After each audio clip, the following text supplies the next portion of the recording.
Hi Mark, my name is Claire. My Chinese name is Mao Yiting. My student number is S05422101. I'm sophomore majoring in Chinese. The title of the speech is How Adaptive Clothing Empowers People with Disabilities. The speaker name is Mindy Scheier. I love fashion. I actually go to bed every night thinking about what I am going to wear the next day. Clothing transforms me, defines me, gives me confidence. You may not feel the same way about fashion, but I bet you have a favorite t-shirt or a pair of jeans that transforms you. Makes you feel good, makes you feel confident, makes you feel like you. When I was younger, I wanted to be Bestie Johnson. I thought we were country crazy hairstylists together. I did go to fashion design and worked in the industry for years and loved it. I married. I had 3 kids, but life can be heartbreakingly ironic. My middle child, Oliver, was born with a rare form of muscular dystrophy, or MD. MD affects his muscle strength, his pulmonary system, destroys his body, and makes everyday life more challenging than most. From the time he could walk, which wasn't until about 2.5, he had to wear leg braces for stability. Because he wasn't growing appropriately, he had to wear a feeding tube that was placed on his face. He endured stares, and so did I. But my husband Gray and I told him that no matter what, he was just like everybody else.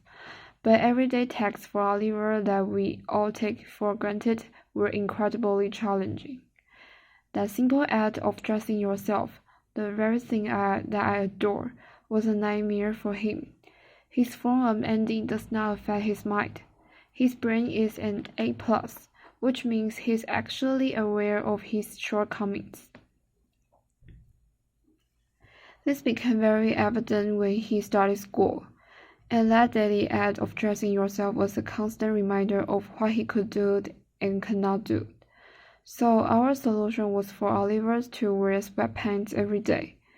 To school, to parties, on vacations, his uniform.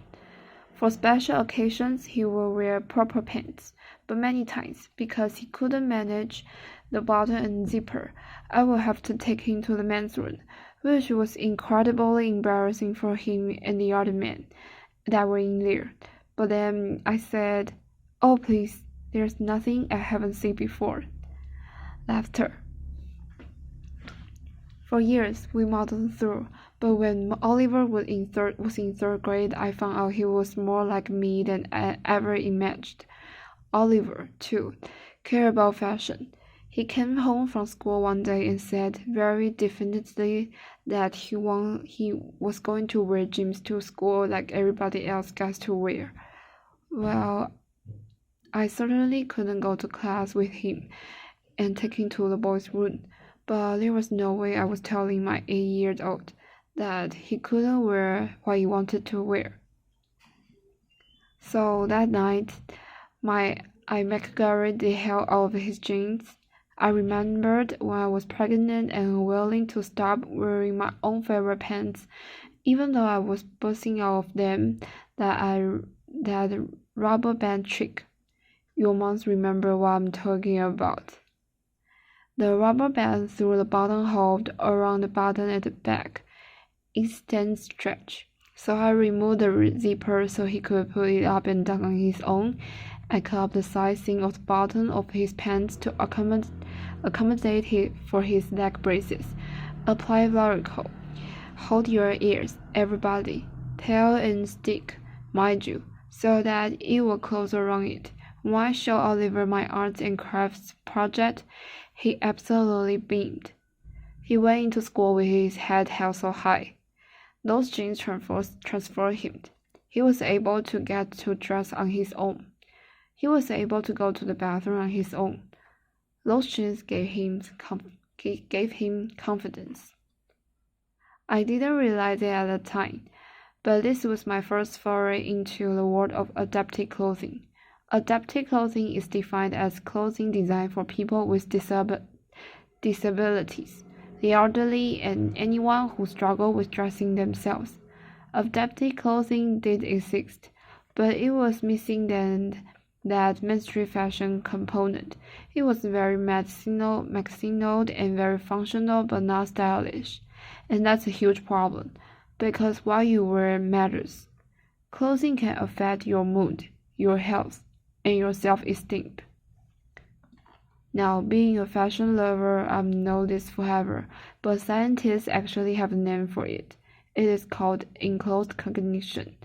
The co-occurrences of true factors, the symbolic meaning of clothing, and the physical experience of wearing the clothing, both of which have a direct correlation to how you feel about yourself. That's actually a professor in the UK by the name of Karen Jane Pine. She wrote a book called Mind What You Wear, The Psychology of Fashion. She states in her book that when you put clothes on, you update the characteristics of what you're wearing, whether you realize it or not. That's why you will feel like a rock star when you put on those perfect fitting jeans. That's why you feel invisible when you put on the power suit. And that's why you feel beautiful in that little black dress. But that's exactly why Oliver felt so isolated when he couldn't wear what he wanted to wear. He even said to me one time, "Mom, wearing sweatpants every day makes me feel like I'm dressing disabled." There are 1 billion people on our planet that experience some type of disability. 1 billion. If 10% of that billion experience clothing challenges, that's a numerous amount of people that may not be as confident, as successful, or even as happy as they could be. The morning after Oliver left for school wearing those jeans, I realized that I could do something about that. And so I did. In 2013, I founded an organization called Runway of Dreams. The mission was to educate the fashion industry that modifications could be made to mainstream clothing for this community that has never been served. And it began with an entire year of research. I went to schools, I went to facilities, I went to hospitals. I literally chased down people on the street who were in wheelchairs, or if they had walkers, or even if they had a slight limp. Laughter. I know I must have looked insane, but I knew that if I was really going to make a difference, I have to truly understand the clothing challenge of as many different people as I possibly could. I met a young man who was 18 who has cerebral palsy. He was going to Harvard University. He said to me, "Can you imagine I got myself into Harvard, but my dream is to be able to wear jeans on campus, like the other freshmen will wear." I met a little girl named Gianna. She was missing her left forearm and her head. Her mother told me she could not bear to see her daughter's differences magnified by a dangling sleeve, so she had a very single long-sleeve shirt professionally tailored. Can you imagine the time and money she spent?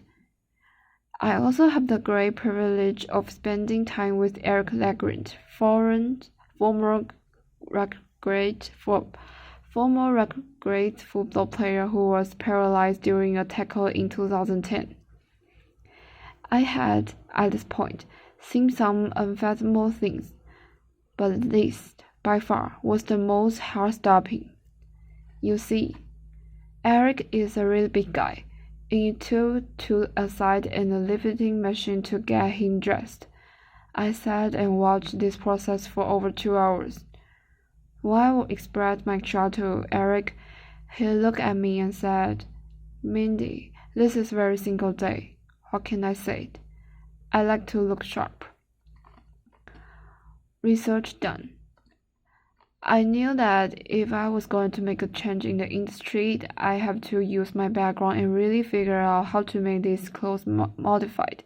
So I took the information I gathered over the past year and I figured out that there were actually three categories that were affected across the board. The first was closures. Buttons, snaps, zippers, hook and eyes were a challenge for almost everybody, so I replaced them with a more imaginable technology, magnets. Magnets made our Harvard freshman able to wear jeans on campus because he could dress himself. Second, adjustability.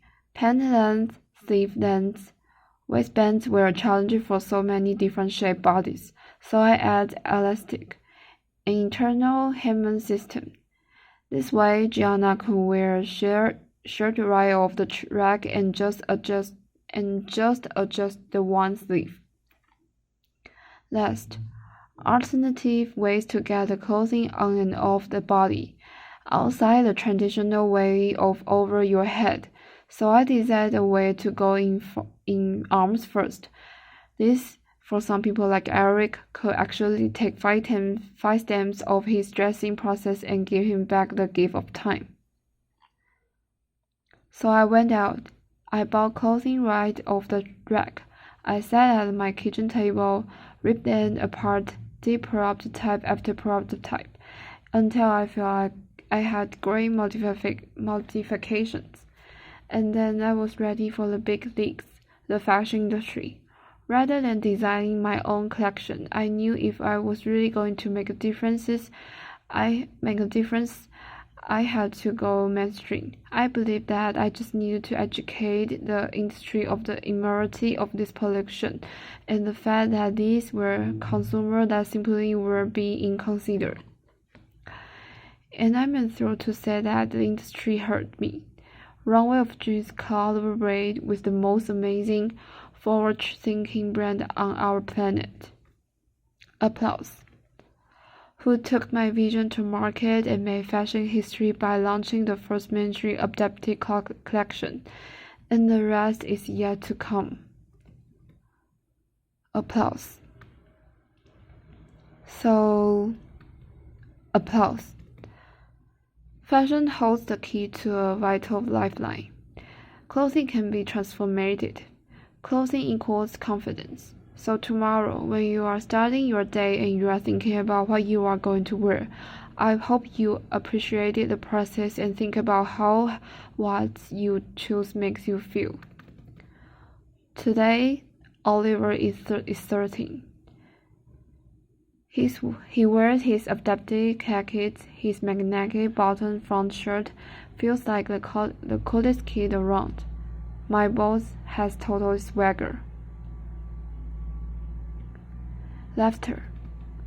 As I mentioned, Oliver's disease is degenerative, which means his muscles are going to break down over time. This, by far, is the most devastating part for me.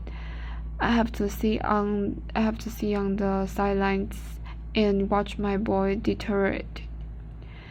And there's nothing I can do about it. So I'm looking up from the things that I cannot control to the things that I can't, because I have no option.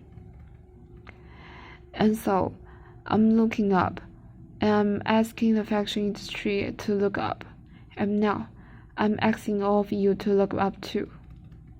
Thank you. Applause.